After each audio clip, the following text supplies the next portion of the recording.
Sehari sebelumnya harga emas mencatatkan kenaikan tajam 5,9%. Sementara itu harga emas berjangka Amerika Serikat untuk kontrak pengiriman April ditutup menguat 0,3% menjadi $4.950 per ons.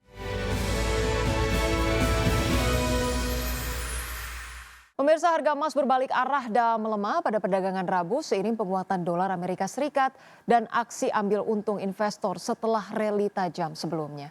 Pasar kini menunggu rilis data ketenagakerjaan Amerika serta mencermati perkembangan geopolitik untuk mencari arah baru.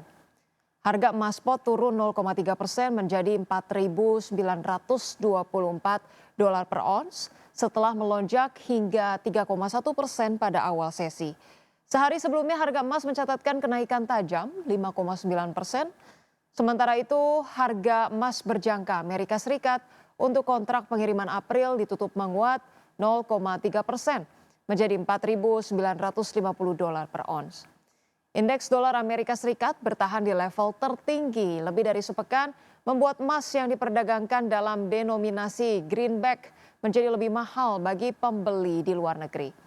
Emas sebelumnya mengalami tekanan tajam, anjlok lebih dari 13% pada Jumat dan Senin, yang menjadi aksi jual 2 hari terbesar dalam beberapa dekade setelah mencetak rekor tertinggi di level $5.594 per ons pada 29 Februari. PT Petrindo Jaya Kreasi Tbk melalui entitas usahanya melakukan peletakan batu pertama proyek pembangkit listrik jumbo berkapasitas 680 MW di Halmahera Timur, Maluku Utara. Ya, manajemen menyatakan groundbreaking proyek tersebut sebagai bentuk komitmen perseroan dalam mendukung pengembangan ekosistem baterai kendaraan listrik di Indonesia.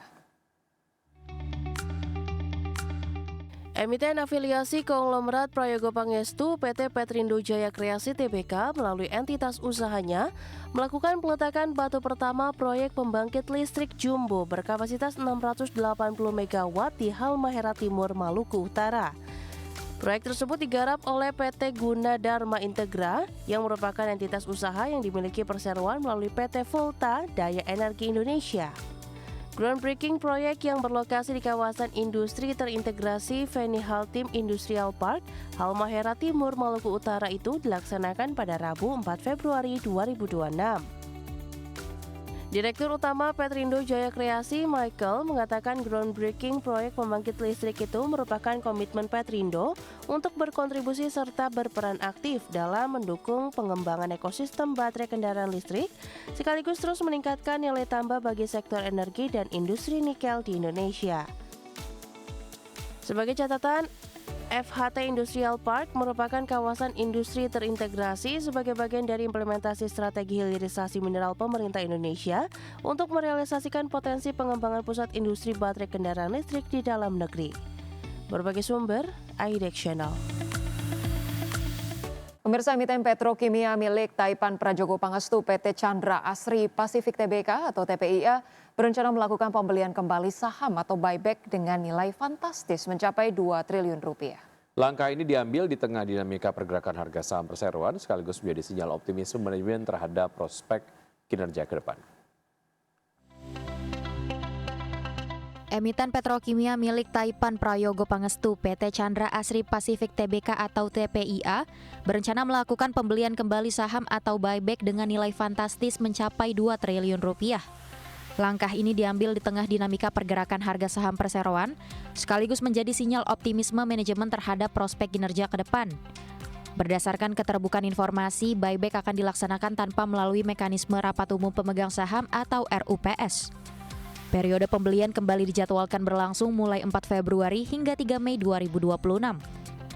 Dalam rencana tersebut, perseroan menargetkan dapat membeli maksimal 250 juta lembar saham, setara sekitar 0,29% dari total saham beredar.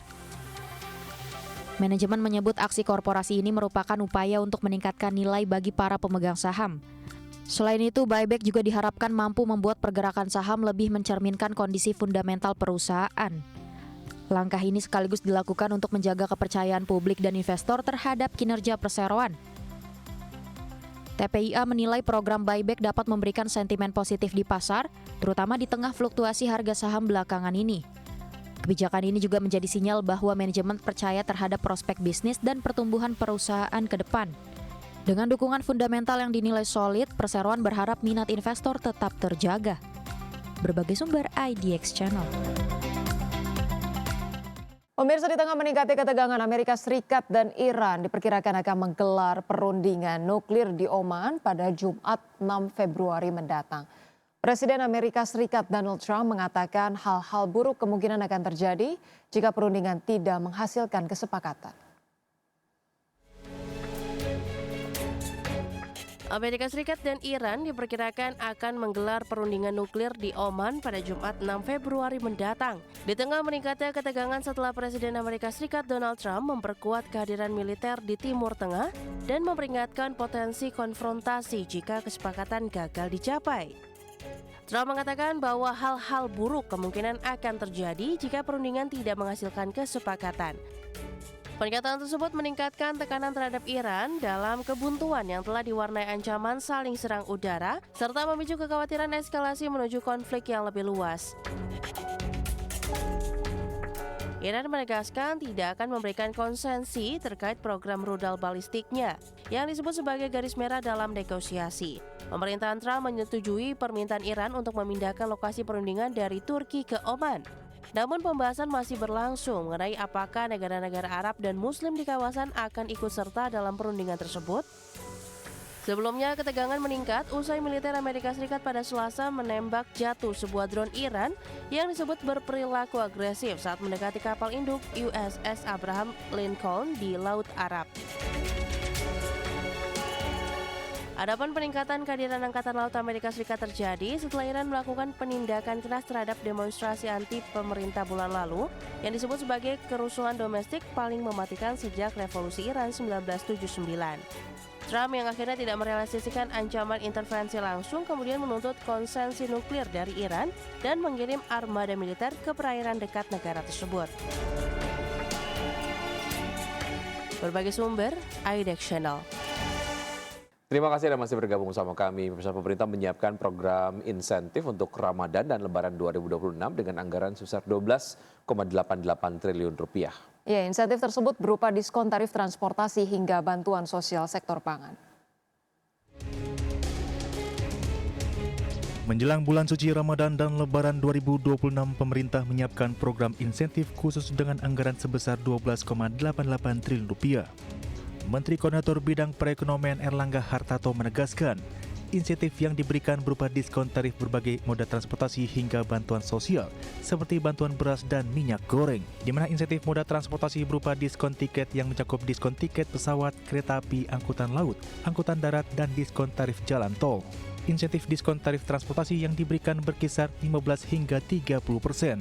Total insentif untuk diskon transportasi diperkirakan sekitar 200 miliar rupiah. Sekitar 200-an miliar, sedangkan satu lagi kita memberikan bansos berupa beras 10 kg untuk 2 bulan, ditambah minyak kita untuk 2 bulan. Nah itu besarannya sekitar 12 triliun. Di sisi lain, pemerintah juga berencana untuk kembali menerapkan mekanisme work from anywhere atau bekerja di mana saja. Pemerintah juga akan menambah dan mempertebal pemberian bantuan sosial beras sebanyak 10 kg dan minyak goreng selama 2 bulan yang termasuk dari anggaran tersebut senilai 12 triliun rupiah. Dari Jakarta, Tim Liputan IDX Channel.